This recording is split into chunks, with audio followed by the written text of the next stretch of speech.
Guys, am I audible?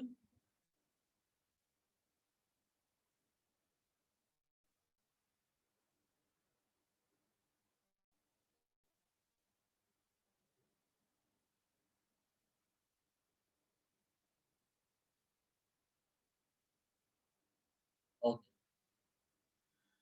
Last lecture, I gave you few questions and perhaps we discussed 3-4 questions.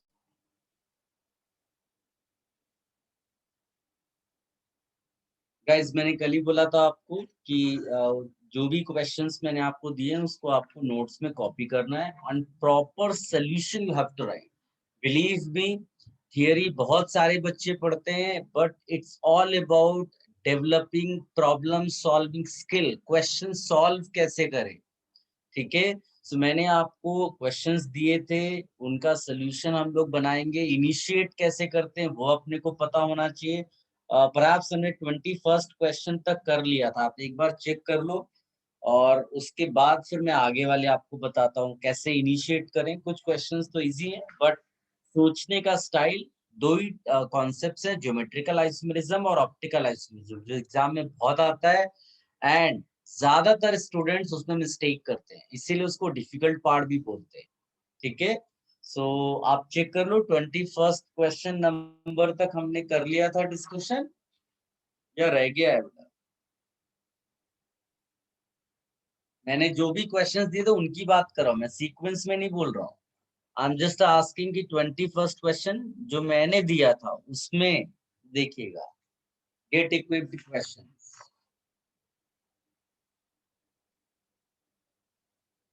Okay.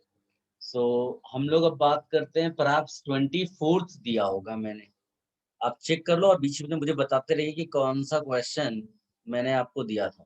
24th question बहुत आसान है. जब वो कहता है कि एल्केन आपको चूज करना ऑप्टिकल आइसोमेरिज्म के लिए, ठीक है. मिनिमम कार्बन तो भाई एक ही कार्बन कायरल ले लो. सो यहाँ पर आपको केवल कायरल कार्बन के बारे में सोचना है. And how do we write chiral carbon?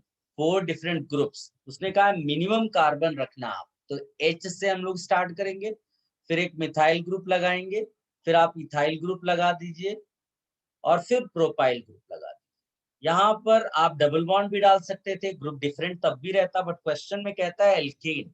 So now you can see this chiral carbon, count the total number of carbon atoms. 7 carbon atoms आपको यहाँ पर फिट हो रहा है. स्ट्रेट आपका आंसर सी मैच कर, ठीक है. आप चेक कर लो, if you have any confusion you ask.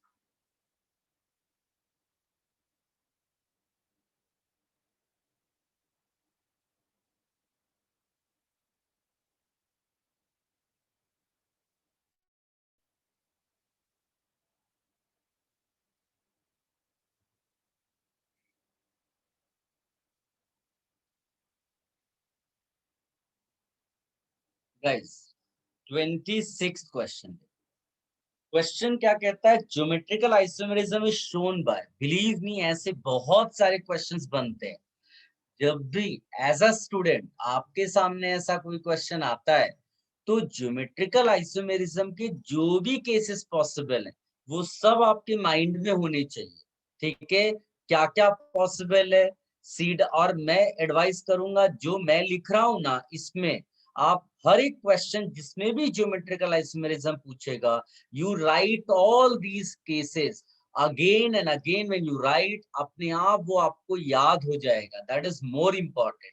C double bond C, C double bond N, N double bond N, इनमें खास बात ये है कि same carbon should not have identical groups. यहाँ पर ज्योमेट्रिकल आइसोमेरिज्म नहीं होगा. ग्रुप एक डबल बॉन्ड कार्बन पे डिफरेंट होना चाहिए सब जगह. नाइट्रोजन से कोई लेना देना नहीं है बिकॉज नाइट्रोजन पे एक लोन पेयर होता है. सो वो अपने आप बाय डिफॉल्ट सही हो जाएगा. फिर रिंग आता है, रिंग में दो ग्रुप्स अलग अलग कार्बन से लगा होना चाहिए. अगर रिंग पे एक ही कार्बन से दो ग्रुप है, नो ज्योमेट्रिकल आइसोमेरिज्म. ये सारे केसेस में ज्योमेट्रिकल के लिए लिख रहा हूँ. इसके अलावा जो चेयर फॉर्म है उस पे केयरफुल रहना है. अप अप लो लो, ये आता है सिस वाला.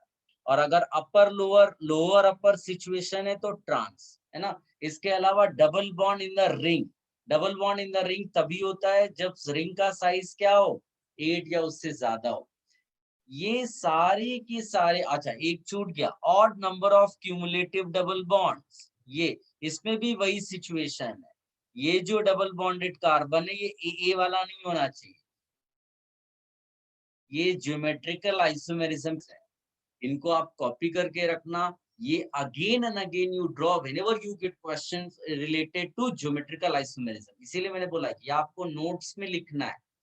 बिलीव मी, तुम्हें कुछ करने की जरूरत नहीं पड़ेगी, आपने मेरे नोट्स बनाकर रखे हुए हैं। उसके बाद आप केवल ये प्रॉब्लम सॉल्विंग स्किल जो मैं डेवलप करा रहा हूँ ना, इसको आप करके रखना, आपको कहीं कुछ करने की जरूरत नहीं है। Most of the questions you will be able to solve. ठीक है, अभी मैं आपको प्रैक्टिस करा रहा हूँ ज्योमेट्रिकल ऑप्टिकल का, उसके बाद में आपको जो कन्फॉर्मेशनल है उसका भी थोड़ा प्रैक्टिस क्वेश्चंस का कराऊंगा।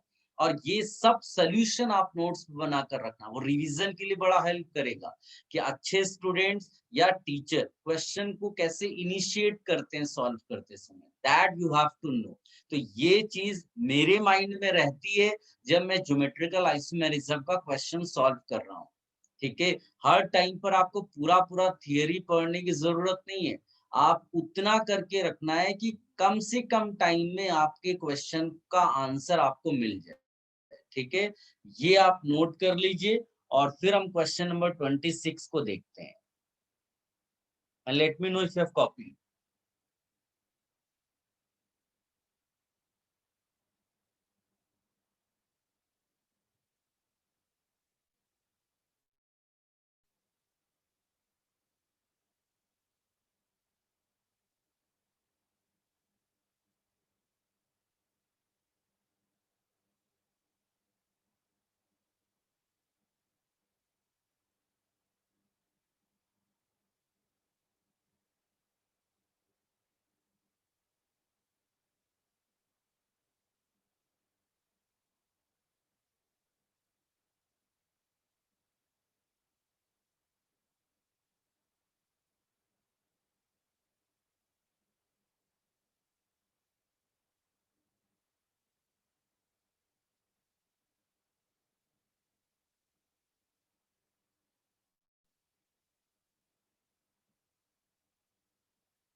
सबने कॉपी कर लिया बेटा?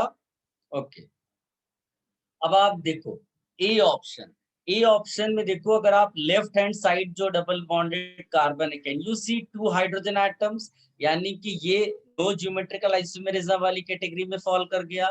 क्या ये ज्योमेट्रिकल शो करेगा? नहीं करेगा। बी ऑप्शन को देखो, आप डबल बॉन्डेड कार्बन के चारों ग्रुप्स डिफरेंट है, डिफरेंट चलेगा बट एक कार्बन पे दो ग्रुप सेम नहीं हो सकते, तो ये तो शो करेगा। ठीक है, अब आते हैं थर्ड वाले में। बताइए, कोई बता सकता है कि इसमें क्या प्रॉब्लम है थर्ड वाले में? एनीबडी? सर थर्ड वाले में लेफ्ट कार्बन सेम ग्रुप। ये सेम ग्रुप से कनेक्टेड है, यानी ये ज्योमेट्रिकल शो नहीं करेगा। डी वाले में बताइए, anybody can you tell me क्या सर प्रॉब्लम है सेम इसमें? राइट वाले में।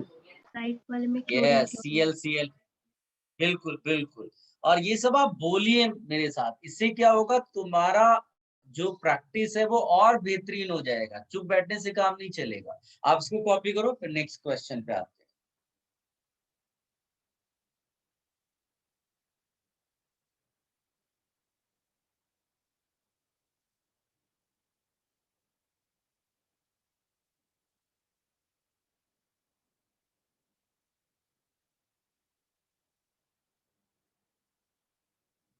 हो गया बेटा? Yes sir. अब आप देखो, जो 27th क्वेश्चन है, क्वेश्चन टॉक्स अबाउट ऑप्टिकल, है ना, इनेंशियोमर्स का मतलब भाई ऑप्टिकल वाली बात कर रहा है। तो फिर मैं आपको लिख रहा हूँ सारे केसेस, ऑप्टिकल के बारे में जब आएगा ना, तो पहली नजर में आपके पास जो होना चाहिए वो ये है कायरल कार्बन। ठीक है, अगर कायरल कार्बन है तो ऑप्टिकल एक्टिव हो सकता है। दूसरा, प्लेन ऑफ सिमेट्री तो नहीं है। देखो, हम लोगों ने सेंटर ऑफ सिमेट्री भी पढ़ा, हमने ऑल्टरनेट एक्सिस ऑफ सिमेट्री पढ़ा, बट आप मानकर चलो कि 99% वो प्लेन ऑफ सिमेट्री पे ही क्वेश्चंस ज्यादा मिलेंगे तुम्हें। तो प्लेन ऑफ सिमेट्री आपको निकालने के लिए आइडिया होना चाहिए, और वो मैंने आपको अच्छे से बताया हुआ। थर्ड आता है स्पेशल एग्जांपल्स। याद है स्पेशल एग्जांपल्स में हमने क्या क्या किया था? जो ज्यादा सर फेमस है वो कैम्फर्स। एलीन वाला एग्जांपल है, जिसमें biphenyl. Odd sorry even number of double bonds रहता है। केवल ये याद रखना है, ये ग्रुप यहाँ पर एक नहीं होने चाहिए, मतलब ये जो डबल बॉन्ड वाला कार्बन है इस पे ग्रुप सेम नहीं होना चाहिए। ठीक है, इसके अलावा बाइफिनाइल आप याद करो, है ना, स्पाइरो आप देखो, दो इस तरह के ग्रुप इसी तरह वाले, बिल्कुल ये आपको याद होना चाहिए, ये आपके माइंड में होना चाहिए। ठीक है, अब आप 27 क्वेश्चन में बताओ, क्या इसमें जो है कायरलिटी कायरल कार्बन की वजह से है या स्पेशल एग्जांपल में फॉल करेगा ये? Special example. बिल्कुल सही। और देखने से ही पता चल रहा है कि दोनों एक दूसरे की मिरर इमेजेस हैं, इसीलिए आपका आंसर क्या हो जाएगा? ए। सिंपल है कितना। In very good good. इसको भी आप लिख लो, ये ऑप्टिकल वाले केसेस भी।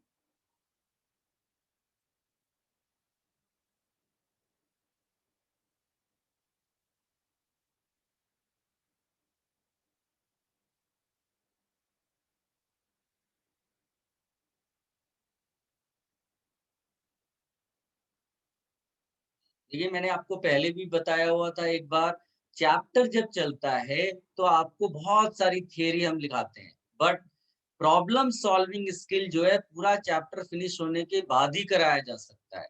तो पेशेंस की बड़ी जरूरत होती है। चैप्टर क्योंकि लंबे होते हैं, वो हो सकता है 1.5 से 2 महीने चैप्टर चलेंगे, बट जब पूरी थियरी खत्म हो जाती है तो शॉर्ट में आपको चीजें क्या याद रखनी है, वो प्रॉब्लम सॉल्विंग स्किल डेवलप कर समय ही आपको बताया जा सकता है।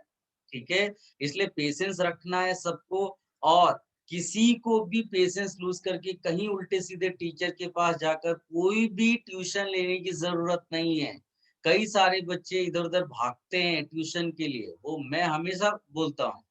ठीक है, इधर उधर जाने की जरूरत नहीं है। आपको जो भी रैंक चाहिए उस रैंक का नोट्स आपके पास है। You have notes. आपका अगर फर्स्ट रैंक का भी टारगेट होगा तो उसके नोट्स आपके पास है। The only thing is you need to develop problem solving skill. उसके बाद जब आप अच्छी बुक भी कोई सॉल्व करेंगे प्रॉब्लम्स का, तो easily you will be able to deal with those questions. I hope you are getting my point. चलिए, ये हो गया। 29th पे जाइए बेटा। 29th में क्या बोलता है? ज्योमेट्रिकल। फिर आ गया देखो ज्योमेट्रिकल, और ज्योमेट्रिकल मेरी एडवाइस है, फिर वो सारे केसेस लिखिए अपने नोट्स में आप, जो थोड़ी देर पहले हमने बोला कि ज्योमेट्रिकल के लिए ये पॉसिबिलिटीज है। इससे क्या वो केसेस आपको रट जाएंगे। आप देखो ए वाला कौन सा केस हो गया, ये हमने लिखा हुआ है देखो, रिंग के अंदर जो आपका दो बॉन्ड्स बने हुए हैं, तो वो तुम्हारा ए में आ रहा है ना, यानी ज्योमेट्रिकल शो करेगा। बी वाले में देखो सी डबल बॉन्ड एन है ना, और सी डबल बॉन्ड एन के सी में देखो एक मिथाइल है और एक हाइड्रोजन है, डिफरेंट ग्रुप है, शो करेगा। सी वाले बी में ये था, सी वाले में देखो double bond in the ring है, बताइए साइज क्या 8 या उससे ज्यादा है, तो बोलेंगे यस यस, सर। शो करेगा।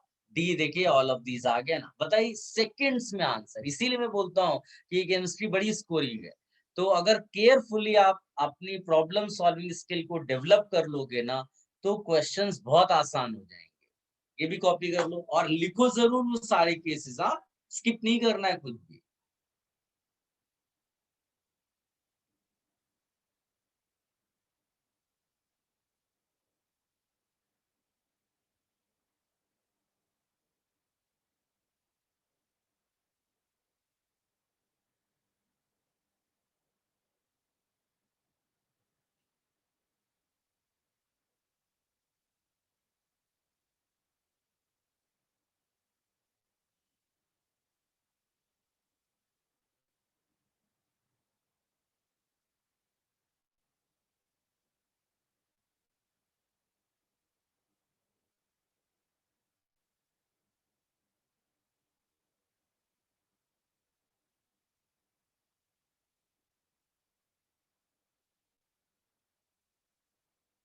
क्लियर बेटा? Should I remove this?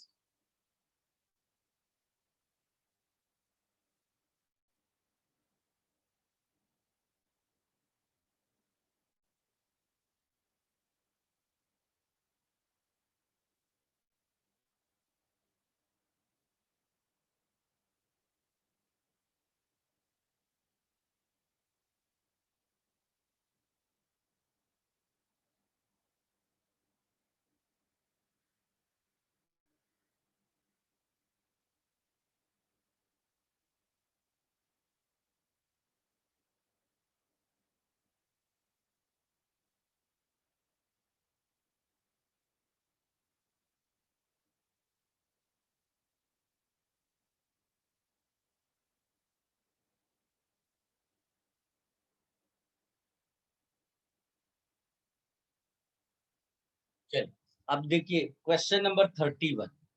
Question number 31 ये इस टाइप के क्वेश्चंस भर भर के एग्जाम में आते हैं। इनको बोलते हैं रिलेशन फाइंड आउट करना। ठीक है, और ऑप्टिकल आइसोमेरिज्म में अगर रिलेशनशिप फाइंड आउट करना है, ऑप्टिकल में रिलेशनशिप में आई एम सेइंग, सो उसमें आपने बहुत कुछ पढ़ा हुआ है, बट अब प्रॉब्लम सॉल्विंग स्किल के टाइम पर हमको क्या लिखना है? Interchange operation. कुछ और नहीं सोचना है। क्या करना है? Interchange operation. ऐसा नहीं कि दूसरों से आंसर नहीं आएंगे, बट कम से कम टाइम में आंसर देता है इंटरचेंज ऑपरेशन। बताइए कॉन्फ़िगरेशन चेंज ना हो इसके लिए क्या करना पड़ेगा? कितने इंटर करने पड़ेंगे? Even number. Even number. तो हम लोग इसको 2 लिख देंगे, है ना? और अगर मान लीजिए कभी ऐसा क्वेश्चन आ गया कि आपको कॉन्फ़िगरेशन चेंज ही करना है, तो बताइए कितने करेंगे? ठीक है, क्लियर है सबको? अब आप देखो इसकी खास बात क्वेश्चन की क्या है कि क्वेश्चन में जो भी आपको दिया हो, क्योंकि आपको रिलेशन पूछा है तो कंपाउंड तो दिया ही होगा, तो उसमें जो कार्बन चेन है ना वर्टिकल, उस पे फोकस रखो। वर्टिकल चेन को आइडेंटिकल बना लो। जिसमें भी आपको निकालना है वर्टिकल चेन आइडेंटिकल बना लो, और चाहो तो उसको स्टैंडर्ड बना लो। What do you mean by standard? Standard का मतलब है vertical line is carbon chain. Carbon chain नहीं तो कोई बच्चा ऑक्सीजन वाला ग्रुप ऊपर डाल दे। तो मैं कह रहा हूं कि आप वर्टिकल लाइन कार्बन चेन बना लो। फॉर्चुनेटली फर्स्ट कंपाउंड में वर्टिकल लाइन कार्बन चेन है। क्या आप देख पा रहे हो? Yes, sir. सेकेंड कंपाउंड में बताइए किसकी वजह से कार्बन चेन वर्टिकल नहीं बन पा रही है? ऊपर वाले कायरल कार्बन की वजह से या नीचे वाले कायरल कार्बन की वजह से? तो नीचे वाला। नीचे वाले. तो नीचे वाले में जो CH2OH ग्रुप है, अगर मैं उसको H के साथ इंटरचेंज करूं तो H मैं यहां नहीं रखूंगा। Why? Because that will be one interchange, so I will interchange simultaneously with OH also. क्या आप समझ पाए बेटा ये मैंने कैसे लिख दिया? Yes sir. Yes, sir.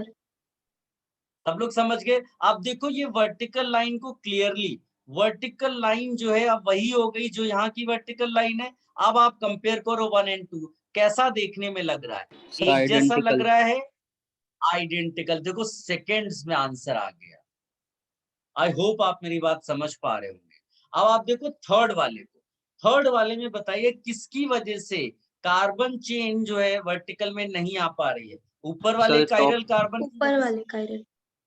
तो आप CHO को H से एक्सचेंज करो, लेकिन क्या H को यहाँ रखोगे? नहीं, इसको पैरेलली साइमल्टेनियसली OH से एक्सचेंज कर लोगे। ये मेरा थर्ड है। अब बताइए फर्स्ट और थर्ड। फर्स्ट और थर्ड में देखो पहला वाला कार्बन आइडेंटिकल दिख रहा है, दूसरा वाला कार्बन मिरर इमेज दिख रहा है। देखो ना OH इधर है तो फिर OH इधर आ गया, मिरर है। यानी कि ये दोनों आइडेंटिकल होते तो आइडेंटिकल बोल देते, दोनों इन्वर्ट हो जाते तो इन्वर्जन मतलब रेसिमिक मिक्सचर यानी कि एनेंटियोमर बोल देते।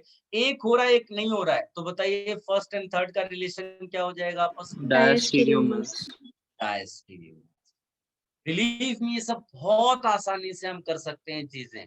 ये सब आप नोट्स में प्रॉपर सोल्यूशन लिखिए। कोई anybody having any confusion you ask?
Aditya बेटा माइक यूज करके पूछो ना, क्या पूछा तुमने? आप use your mic and let me no.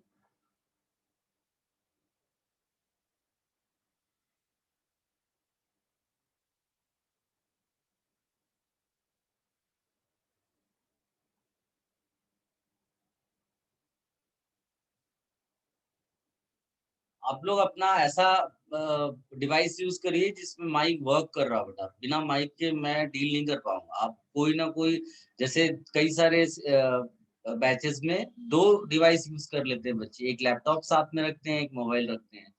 मेरे ख्याल से आप वो यूज करिए।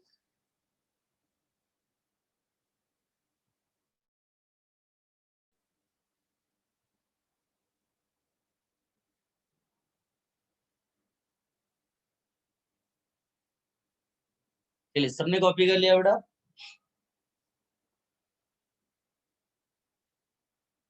Yes, sir. ओके,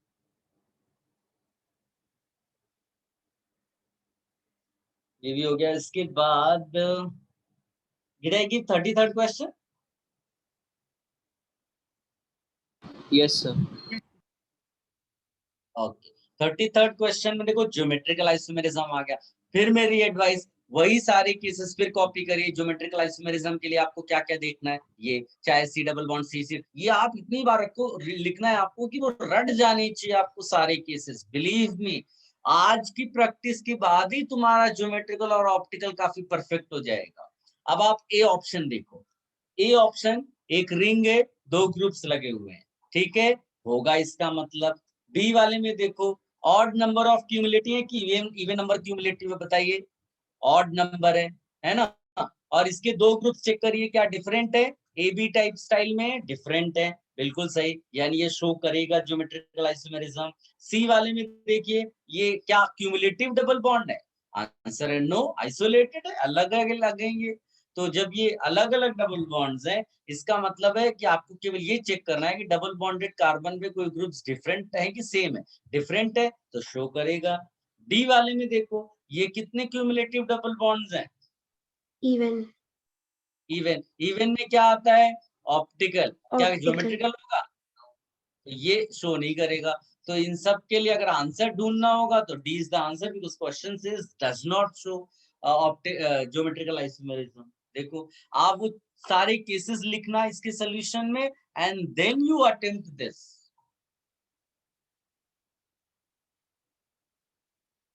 बहुत अच्छी आपकी प्रैक्टिस हो जाएगी, आप सब बार बार लिखिए।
हो गया बेटा?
देखो अभी क्वेश्चन नंबर परहैप्स मैंने 34 दिया था।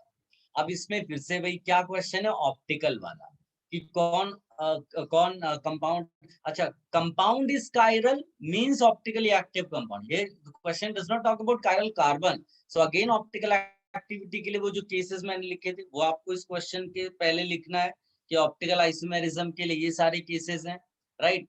तो अब इसमें आप देखो, जैसे ए ऑप्शन है, ये जो है कायरल सेंटर इसके अंदर है क्या, तो आपको सल्फर वगैरह सब मैंने बताया था कि केवल आपको हाइब्रिडाइजेशन निकालना है और ये देखना है टेट्राहेड्रल है कि नहीं, और लोन पे भी एक ग्रुप की तरह काउंट होगा।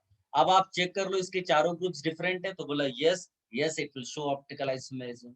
ठीक है, बी वाले में देखो ये स्पेशल एग्जांपल वाली कैटेगरी में फॉल करता है, एग्जैक्टली यही एग्जांपल मैंने लगभग आपको कराया हुआ है, यहाँ ए बी लगा दो आप, तो ये शो करेगा।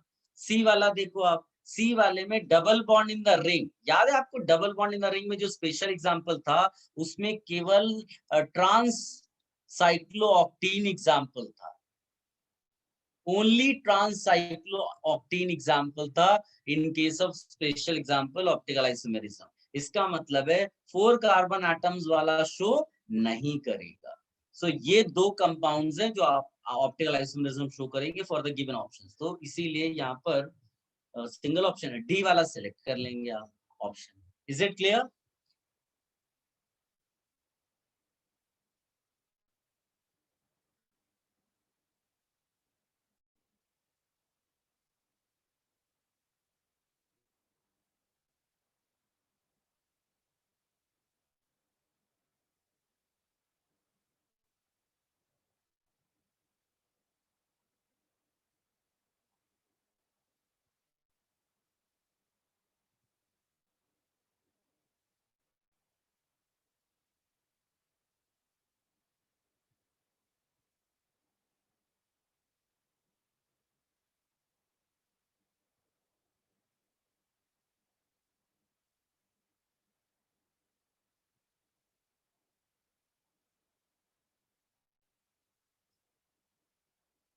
नाउ टेल मी, ये हमने नेक्स्ट क्वेश्चन कौन सा लिखा हुआ है बेटा, उसमें लिस्ट में मैंने 37 दिया था क्या?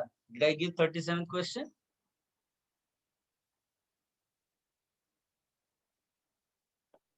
No, no sir. सर। नहीं दिया ना? हाँ, वैसे 37 भी आप ट्राई कर सकते हो, इजी है वो भी, उसी टाइप, वो वही उस टाइप का बिलोंग करता है, 31 टाइप का। 31 में देखो इंटरचेंज, तो 37 भी तुम लोग अटेम्प्ट कर सकते हो वैसे। और 38 वाला दिया है, तो 38 वाला तो सीधे आप फॉर्मूला लगा सकते हो, CH3 CH double bond CH double bond CH और कुछ C2H5। या अनसिमेट्रिकल मॉलिक्यूल है और इसमें n की वैल्यू 2 है, बिकॉज 2 यहाँ पर स्टीरियोजेनिक साइट्स हैं, तो खाली ज्योमेट्रिकली शो करेगा, ऑप्टिकल तो इसके अंदर है ही नहीं, 2 टू द पावर 2 कर दो, 4 इज द आंसर। सीधे सीधे, ये तो फॉर्मूला बेस्ड है। ऐसे क्वेश्चंस के लिए फॉर्मूला आपको माइंड में रखना है, या फिर आप स्टाइल लगा दो कैसी, Z Z E E Z E E Z, और अनसिमेट्रिकल था इसलिए ये और ये वाली फॉर्म्स अलग अलग होंगी, इसीलिए आपको टोटल 4 फॉर्म्स मिल जाएंगे। नेक्स्ट बताइए, 39 दिया था मैंने? No sir. नहीं दिया ना? 41 कौन सा दिया? 41 दिया है। ओके, 41 देखो, again question talks about geometrical isomerism. मेरी एडवाइस होगी फिर से आप वही वाले केसेस सारे यहाँ पर लिखे, and very very important thing is structure you have to know, like a option, until and unless you draw the structure you will not be able to identify in a correct manner। जैसे आप देखो 1 2 3 4 5 6 7, हेप्टीन में 7 carbon atoms है, second पे methyl लगा और वहीं पर डबल बॉन्ड, बिकॉज 2 हेप्टीन बोल रहा है। तो बताइए इसमें क्या कोई प्रॉब्लम है जिसकी वजह से ये ज्योमेट्रिकल शो नहीं करेगा? कोई खास चीज नजर आ रही है आपको? सर CH3 सेम हो गए। Yeah, same carbon is having identical groups. Immediate you have to identify कि भाई तुम नहीं सेटिस्फाई कर रहे हो रूल को, सो तुम ज्योमेट्रिकल शो नहीं करोगे। सेकेंड वाले को देखो, रिंग दिया हुआ है और 2 मिथाइल है, यस शो करेगा। सी वाले को देखो, 2 हेप्टीन अब दे रहा है, और यहाँ पर CH3 होगा और एक H होगा अब, राइट, और यहाँ भी एक H और एक ग्रुप है, सो ऑफ कोर्स ये शो करेगा। ठीक है, डी वाले में डी वाला बहुत इंटरेस्टिंग है, ध्यान से देखो। डी वाले का डिजाइन थोड़ा ऐसा बना लो, डबल बॉन्ड है, H है, CH3 है, और यहाँ एक CH3 है। क्या तुम देख पा रहे हो? ये एक रिजिड फ्रेमवर्क है, घूमना अलाउड नहीं है यहाँ पर। और अगर मैं इसमें ये H और CH3 को एक्सचेंज करके लिख दूं, तो कैन यू सी, अब CH3 दूर हो गए, पहले CH3 पास थे। Is it visible? Yes, sir. Yes, sir. इसका मतलब है कि we are able to say that there are two different geometrically position. ये जो पोजीशंस हैं, ये ज्योमेट्रिकली डिफरेंट पोजीशंस हैं, CH3 का H से और CH3 का CH3 से, इसीलिए यहाँ पर ज्योमेट्रिकल आइसोमेरिज्म पॉसिबल है। Getting my point? तो केवल ए ऑप्शन में पॉसिबल नहीं था, वो आंसर हो जाएगा, बाकी सब में पॉसिबल है। Any confusion late me no.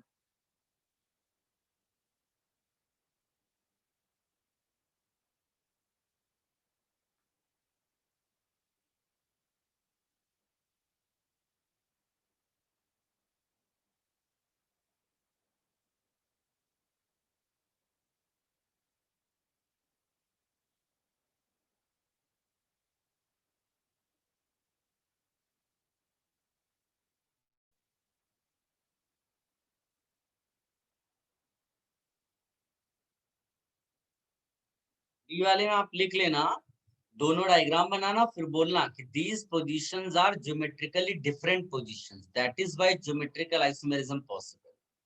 जब हम लोग नॉर्मल ज्योमेट्रिकल आइसोमेरिज्म भी देखते हैं ना, तो उसमें ये चीज कही जाती है कि ये जो पोजीशंस हैं, ये ज्योमेट्रिकली डिफरेंट पोजीशंस हैं। ठीक है, इसीलिए दो आइसोमर्स बनते हैं जिनको आप ज्योमेट्रिकल आइसोमर्स बोलते हैं।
नेक्स्ट क्वेश्चन कौन सा दिया था बेटा मैंने?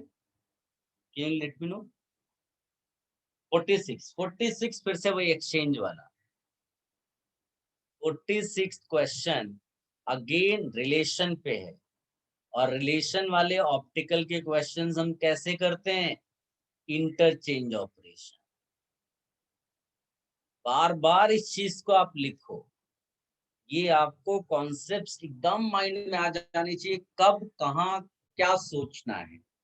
तो ये क्वेश्चन काफी अच्छा क्वेश्चन है। इस क्वेश्चन की खास बात ये है कि जो वर्टिकल लाइन है ना, उसको तुम अगर ध्यान से देखोगे तो तुमको वर्टिकल लाइन में ऊपर नीचे उसने कर दिए हैं ग्रुप्स को, ध्यान से देखो।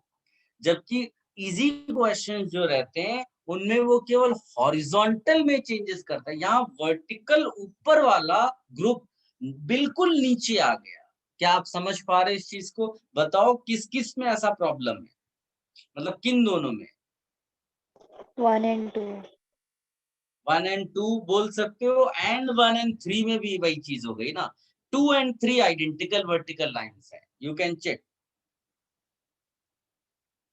और आप बताओ मेरे को, हमारा ऑब्जेक्टिव क्या होता है? वर्टिकल लाइन को क्या करना पड़ता है अपने को? कार्बन। आप ध्यान से देखना, I am just talking about this carbon. अब सिंस हमको CO C2 ऊपर नहीं चाहिए, हमको ये वाला ग्रुप ऊपर चाहिए। क्या आप विजुलाइज कर पा रहे हो? तो जब मैं इसको ऊपर ले जाऊंगा तो मेरे लिए एक इंटरचेंज होगा,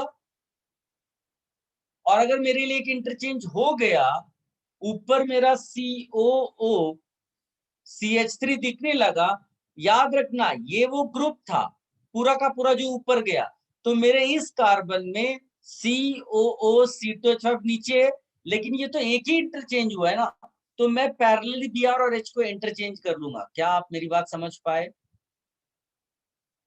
यस सर।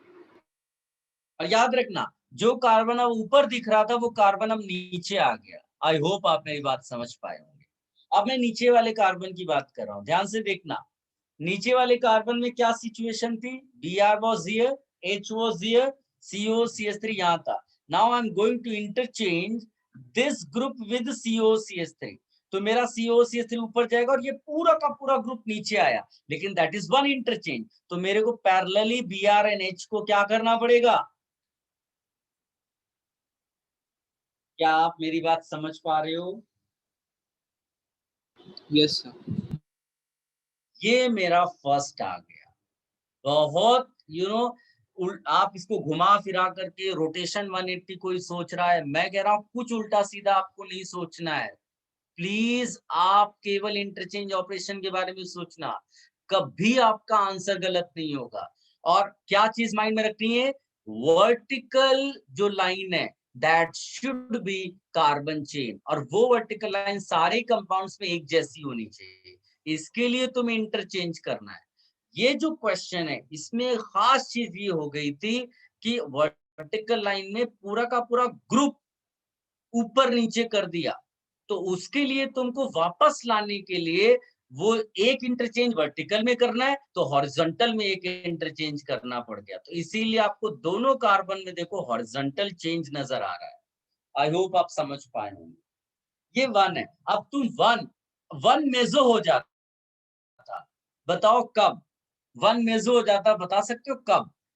सर अगर सर बॉटम वाला ऊपर नीचे CO वाले सेम होते हैं। यस, ये बॉटम और ये टॉप और बॉटम वाले ग्रुप्स अगर आइडेंटिकल होते, लेकिन नहीं है, तो अब इसको जब तुम कंपेयर करोगे ना सेकेंड वाले कंपाउंड से, तो देखकर बताओ अब सेकेंड वाला जो कंपाउंड है वो इसका मेसो तो है नहीं, तो बताओ ये आपस में क्या हो गया? Enantiomers. Can you identify? Yes sir. Mirror images है ना, मिरर इमेजेस हैं, तो ये इनेंशियोमर्स हो गए। और अगर आप थर्ड लिख दो तो थर्ड वाली क्या खास बात है कि तुमने क्या किया है कि फर्स्ट और थर्ड को अगर मैं कंपेयर करूं, फर्स्ट और थर्ड में जो है पहले वाला जो कार्बन है उसका कॉन्फ़िगरेशन तो तुमने जो है वो पलट दिया, लेकिन क्या तुमने दूसरे वाले का कॉन्फ़िगरेशन पलटा? नहीं। तो इसका मतलब ना तो तुम इसको आइडेंटिकल बना रहे हो, ना इसको एनेंशियोमर बना रहे हो। इसका मतलब फर्स्ट एंड थर्ड आपस में क्या हो गए? डायस्टीरियोमर। डायस्टीरियोमर। तो डायस्टेरियोमर। देखिए ये सब एडवांस लेवल पे इस तरह के क्वेश्चंस आते हैं, और वो आप आराम से कर सकते हो विद इन 30 सेकेंड्स। केवल आपको वर्टिकल लाइन को सेम करना है, कभी क्वेश्चन गलत नहीं होगा। और ऐसे क्वेश्चंस भर भर के एग्जाम में आते हैं। ठीक है, प्रॉब्लम सॉल्विंग स्किल डेवलप कर रहे हैं हम लोग, इसको अच्छे से प्रॉपर सोल्यूशन बनाकर लिखना। मैंने ये जो है ना एक्सचेंज करके भी दिखाया आपको ये दो वाले पार्ट। आई होप आप मेरी बात समझ पा रहे होंगे। ये मैंने एक एक कार्बन एटम चूज करके किया कि जब मेरे को यहाँ जो ऊपर कार्बन दिया हुआ था उसमें चेंज करने के बारे में दिखाया, तो मैंने वहां एक इंटरचेंज वर्टिकल कराया और एक हॉरिजॉन्टल करा दिया। फिर उसी तरह से मैंने दूसरे वाले कार्बन के लिए दिखाया, तो एक वर्टिकल करा रहे हैं तो एक हॉरिजॉन्टल भी कराया। इस तरह से आपका पहला कार्बन नया बन के ऐसा आ गया। कॉपी कर लो इसको।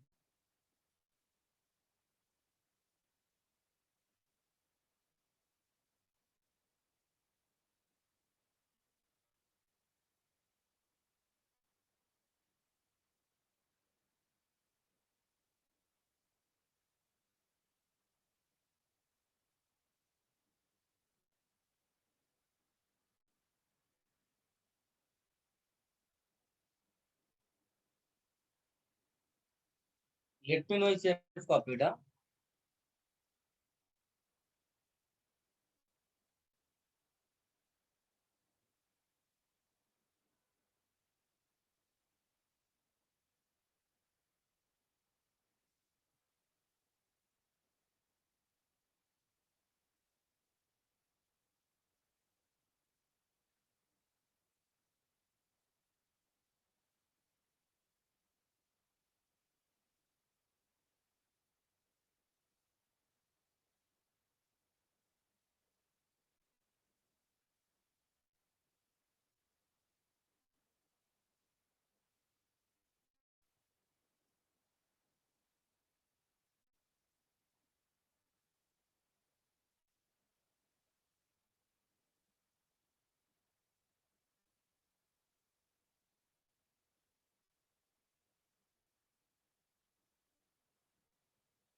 नेक्स्ट क्वेश्चन कौन सा था बेटा? ये सर कॉपी कर लिया सबने? 51. 51।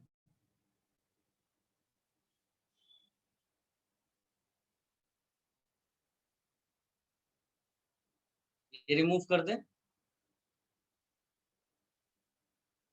Yes sir. बेटा देखो 51 क्वेश्चन वही है, स्टीरियो सेंटर्स और कायरल आप सब काउंट कर लो, बड़ा आसान है ये वाला। तो यहाँ पर एक सेंटर है, यहाँ पर एक सेंटर है और ये सेंटर, और सब अनसिमेट्रिकल मॉलिक्यूल है। 2 टू द पावर 3 वाला फॉर्मूला लगा, 8 आंसर आ गया। ये तो नंबर वाला था। Any confusion? No sir. Then which question I give?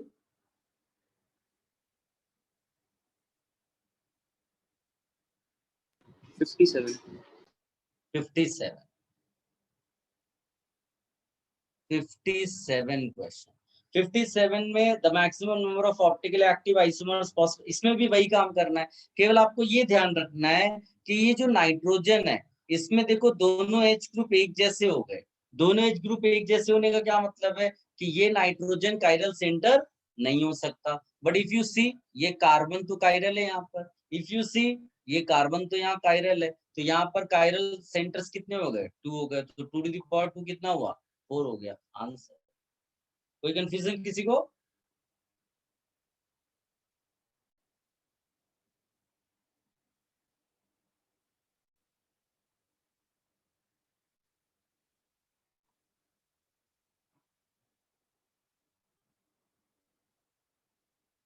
Done?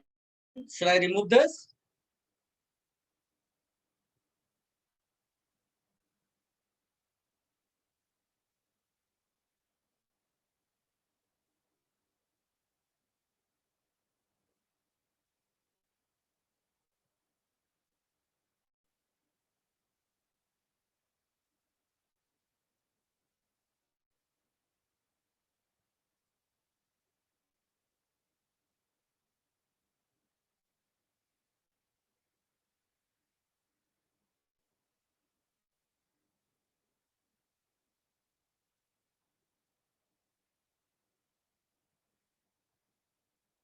Guys, now we will discuss a very special point.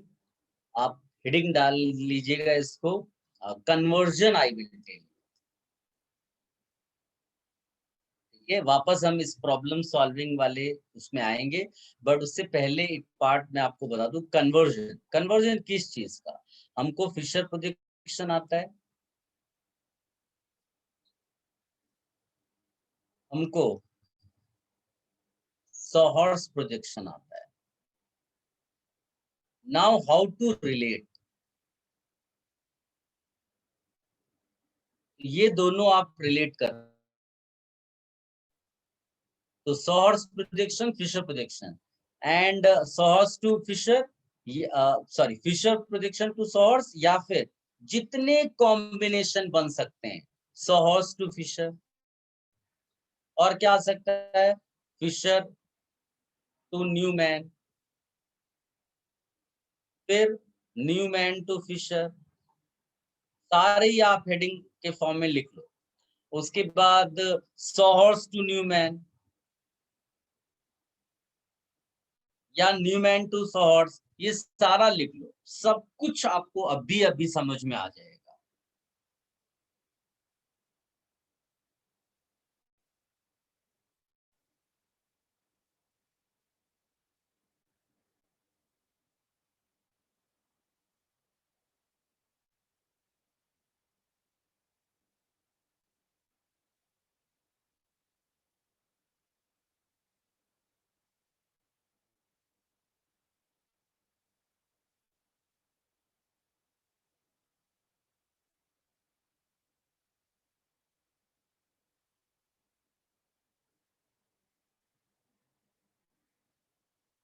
सबने लिख लिया बेटा? Yes sir.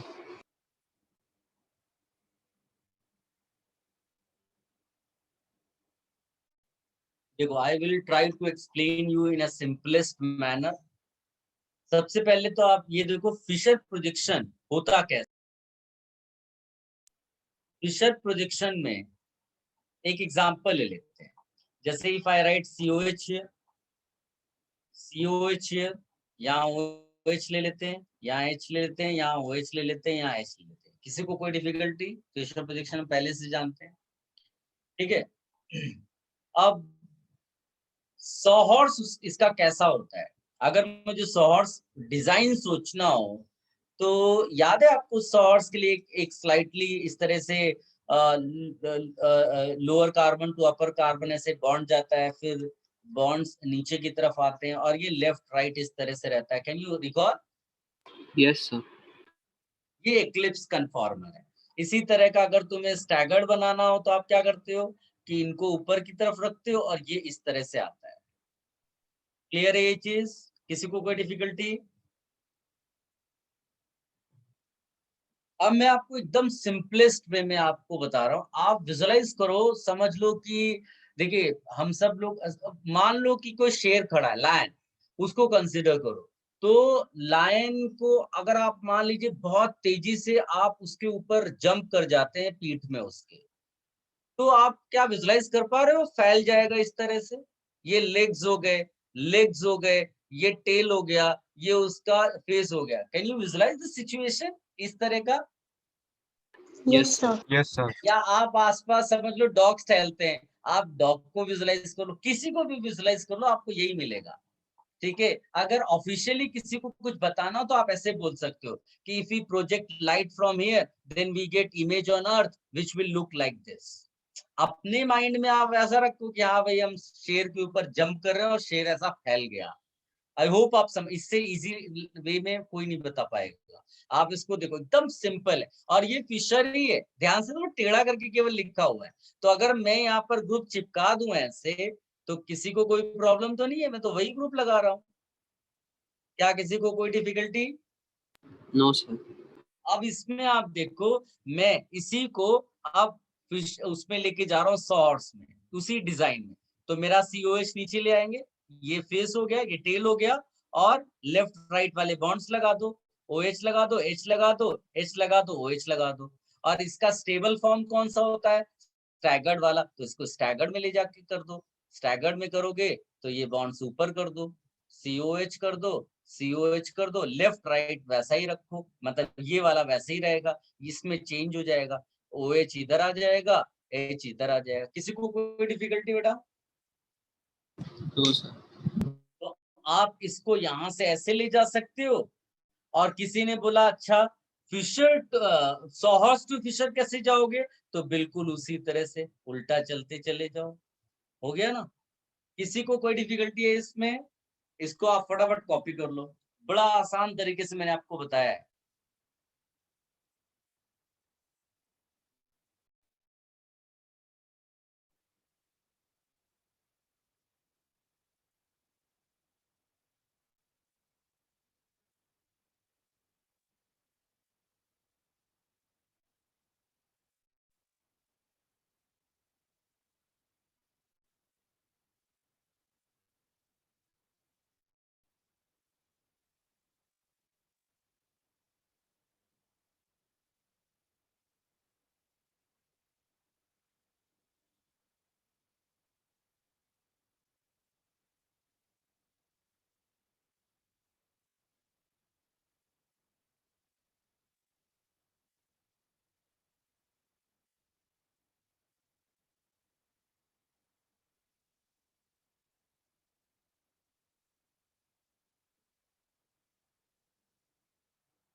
सबने कॉपी कर लिया बेटा?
Let me know if you have copied. Huh?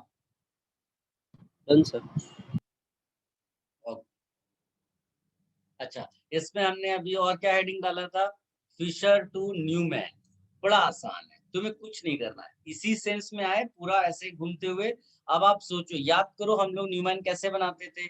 हम लोगों को कोई 100 हॉर्स दिया होता था ऐसा, तो हम लोग यहाँ सर्कल विजुलाइज करते थे, या हमें न्यूमैन ऐसा दिया होता था स्टैगर्ड वाला, तो हम लोग सर्कल ऐसे विजुलाइज करते थे। तो क्या सोचते थे, आप केवल ये जो बॉन्ड्स है ना, जो पैरेलल दिख रहे हैं या एंटी, उनको देखो, बस उन्हीं के बेसिस पे आप ड्रॉ कर लो। तो पहले कार्बन के ये बॉन्ड्स हो जाएंगे और पीछे वाले कार्बन भी उसी तरह से आ जाएंगे, क्योंकि वो पैरेलल है। तो ये लो ऐसा हो गया। इस वाले में कैसा आएगा? पहला वाला कार्बन तो ऐसा है, बैक वाले कार्बन में देखो एंटी पैरेलल है ना, तो ऐसा हो जाएगा। क्या आप समझ पाए? So it is not about conversion of Fisher to Newman directly. First you convert Fisher to Sawhorse and then Sawhorse में आप ड्रॉ कर लो। तो ये वाला बॉन्ड COH यहाँ दिखाई देगा, H ऐसा और ये OH ऐसा। फिर इस वाले में COH यहाँ बना दो, H इधर बना दो, OH यहाँ बना दो। हो गया ना? कॉपी कर लो इसको और इसका रिवर्स भी चले जाओगे इसी ढंग से। Any confusion, let me know. Use your mind.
Should I remove this, beta?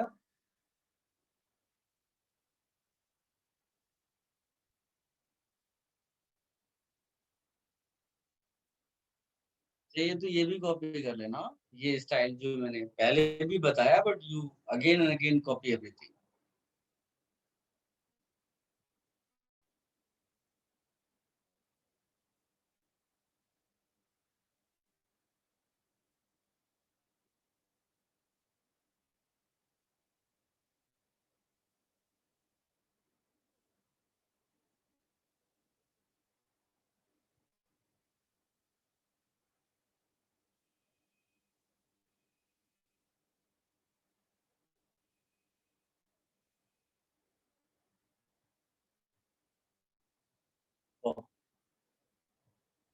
Guys अब यहाँ पर आप लिखिएगा, एक बड़ा इंटरेस्टिंग है फ्लाइंग वेज।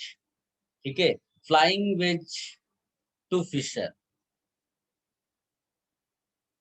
ये इंटरेस्टिंग है क्योंकि इसमें मैं दो चीजें कवर करूंगा। एक, फ्लाइंग वेज में RS नॉमेनक्लेचर, यानी कि इसका जो RS कॉन्फ़िगरेशन है और जो फिशर प्रोजेक्शन का RS कॉन्फ़िगरेशन है, ये दोनों क्या होनी चाहिए? सेम, आइडेंटिकल होना चाहिए। तो आपको इमीडिएट आंसर आ जाएगा। ठीक है, I will take one example for that. जैसे पहले आप हेडिंग डाल दो अपने नोट्स में।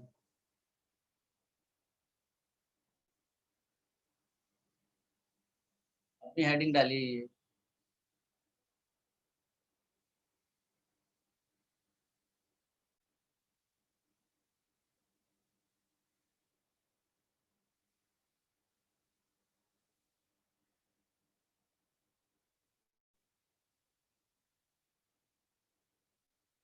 अब आप देखिए, एक सिंपल सा एग्जांपल मैं लेता हूँ फ्लाइंग वेज का। ये COH यहाँ लगाया, दैट इज सॉलिड लाइन।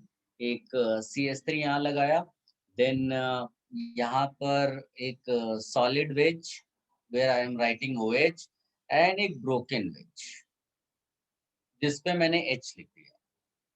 ठीक है, first I am going to write RS configuration for this flying wedge, and then for with the same configuration I will write Fisher immediate। बहुत simple है, सब आराम से आ पाएगा। इसमें सबसे पहले क्या है, प्रायोरिटीज डिसाइड करो। कोई बता सकता है प्रायोरिटीज किस बेसिस पे निकालते हैं हम लोग? Can you recall atomic number. Priorities वाला? यस, तो आप देखो मैं प्रायोरिटी लिख रहा हूँ, क्या सही है? OH नंबर 1 होगा और ये H तो 4th हो जाएगा, एंड देन इन दोनों में ये 2 में ले लूंगा, ये 3 ले लूंगा। Is it clear? Yes sir. अब प्रायोरिटीज के बाद एक जो सबसे इंपॉर्टेंट चीज है कि फ्लाइंग वेज में keep 4th priority group, keep 4th priority group on broken wedge.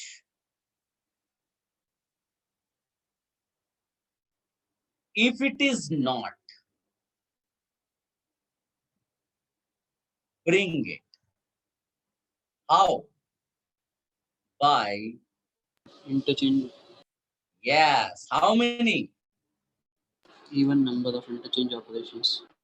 Yes. वो तो फॉर्चुनेटली यहाँ है, तो आपको अब क्या करना है, सिंस ये ऑलरेडी है तो खाली आपको 1 2 3 का रोटेशन देखना है।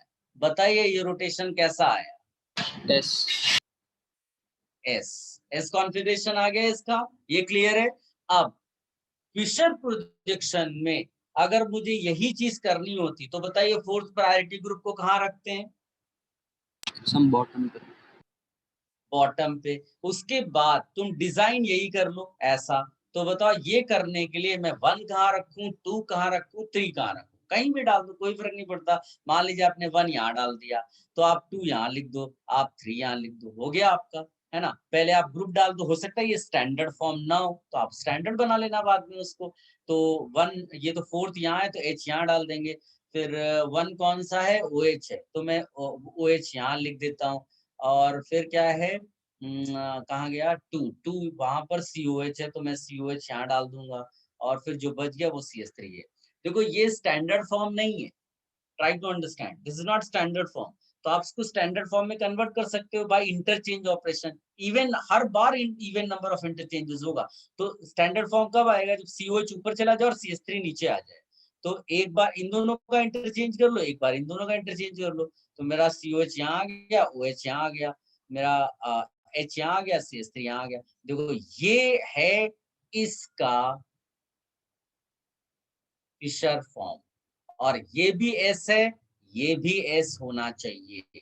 ये बड़ा इंपॉर्टेंट कॉन्सेप्ट है, इसको अच्छे से आप अपने नोट्स में कॉपी करिए। If you have any confusion you ask, use your mic and ask.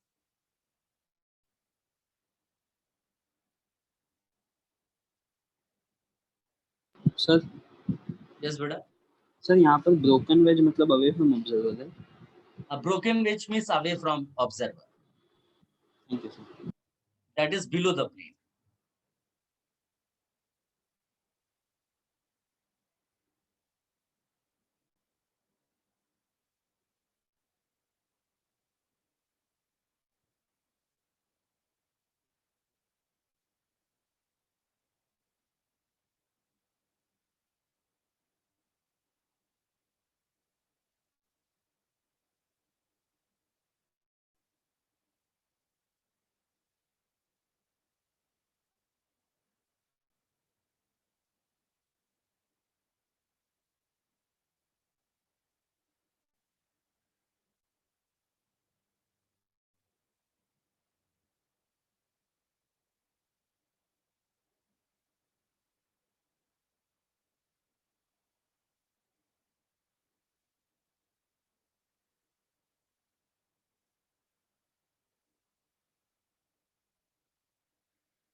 क्या बेटा, सबने कॉपी कर लिया?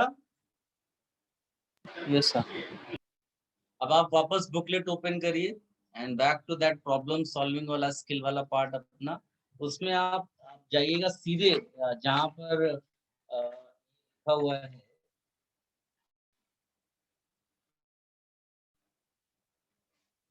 विंडोज टू, कहीं पर होगा विंडोज करके होगा, विंडो टू IIT JEE। मिला क्या बेटा?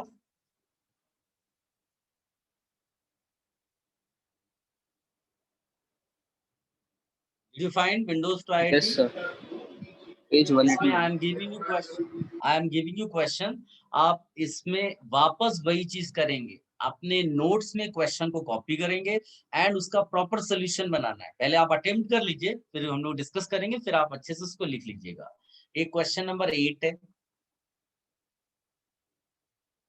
क्वेश्चन नंबर 8 है, देन क्वेश्चन नंबर 9 है, देन क्वेश्चन नंबर 10 है, और फिर एक काफी अच्छा क्वेश्चन है। वैसे तो अभी 13 देना है, लेकिन 13 ऑप्टिकल से रिलेटेड नहीं है।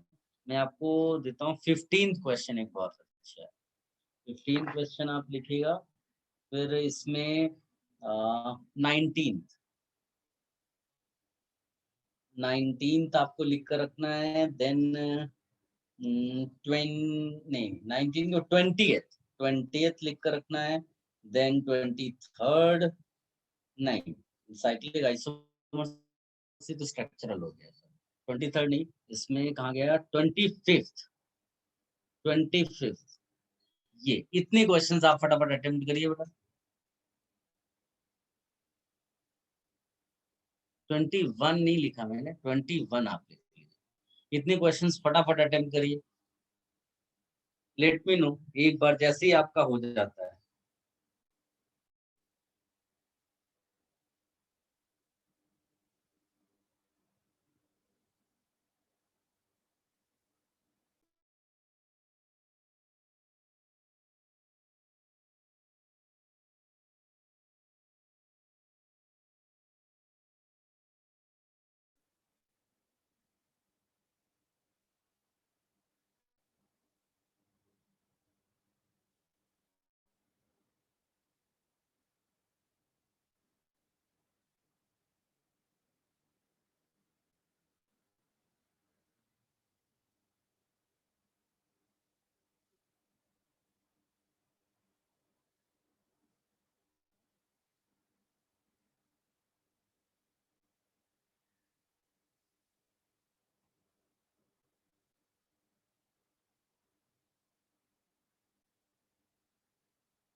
क्वेश्चंस आ रहे हैं बेटा?